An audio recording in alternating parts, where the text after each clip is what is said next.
तो आपातकाल की 50वीं बरसी के मौके पर इस वक्त बीजेपी की तरफ से देश भर में प्रेस कॉन्फ्रेंसेस की जा रही हैं। दिल्ली में बीजेपी अध्यक्ष जेपी नड्डा प्रेस कॉन्फ्रेंस में अपनी बात रख रहे हैं।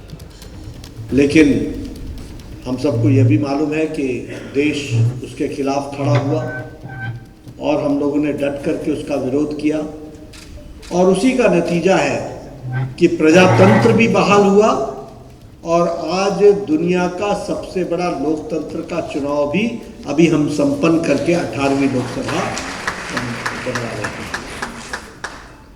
मित्रों, यहाँ बहुत से लोग हैं, मुझे मालूम नहीं,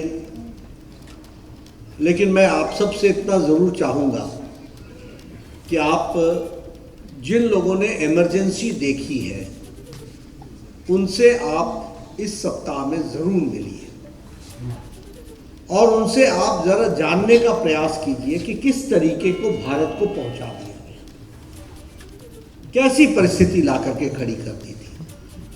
आज का नौजवान का बच्चा कभी कल्पना भी नहीं कर सकता और ये कल्पना इसलिए नहीं कर सकता कि उस समय जिन लोगों ने प्रजातंत्र की रक्षा के लिए अपनी आहुति दी थी उसकी ताकत के कारण आज प्रजातंत्र मजबूत होकर के खड़ा है कि वो आज हम कोई कल्पना नहीं कर सकते। मैं जब इस बात को कहता हूं तो आपको इस बात को भी ध्यान में लाना चाहता हूं कि आज 50 साल हो गए, 50 इयर्स, 50वां साल है जब हमने इमरजेंसी के दुर्दिन देखे थे। आप कल्पना नहीं कर सकते हैं, एक रात में 9,000 लोगों को उठा लिया गया, एक रात में। और किनको उठाया गया?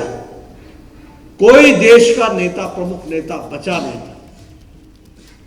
मोरारजी देसाई, मोहन धारिया, अटल बिहारी वाजपेयी, लाल कृष्ण आडवाणी, ऐसी लंबी श्रृंखला है जिनको उसी रात उठा लिया गया और उनको जेल में एक दिन नहीं, 2 दिन नहीं, 19 महीने से ज्यादा रहना पड़ा। 19 महीने से ज्यादा रहना पड़ा।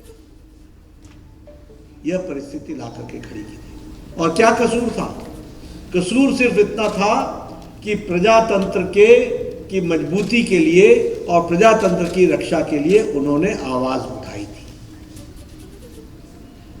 हम सबको मालूम है, मुझे जहां तक याद पड़ता है, शायद वो 12 जून की तारीख थी जब इलाहाबाद हाई कोर्ट का 1975 में 12 जून को इलाहाबाद हाई कोर्ट का फैसला आया था।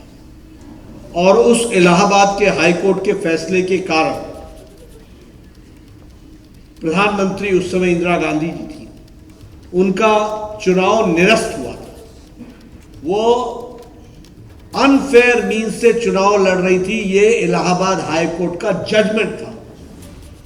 आप सोच सकते हैं, आज हमारे नौजवान बच्चों को शायद पता नहीं होगा, हमारे नौजवानों को मालूम नहीं होगा कि प्रधानमंत्री अपने कुर्सी पर रहते हुए इंडिक्ट हुई थी इलाहाबाद हाई कोर्ट से और इलाहाबाद हाई कोर्ट ने उनके चुनाव को निरस्त किया था और यही नहीं, 6 साल तक इलेक्शन से डिबार भी किया। यह स्थिति आकर के खड़ी हुई थी। इस तरीके से उस समय की स्थिति आई थी और उसके बाद कानून को बदला गया।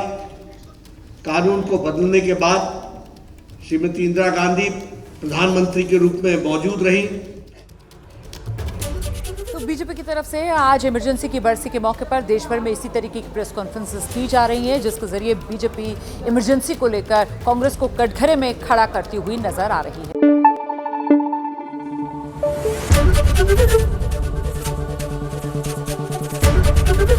एबीपी न्यूज आपको रखे आगे।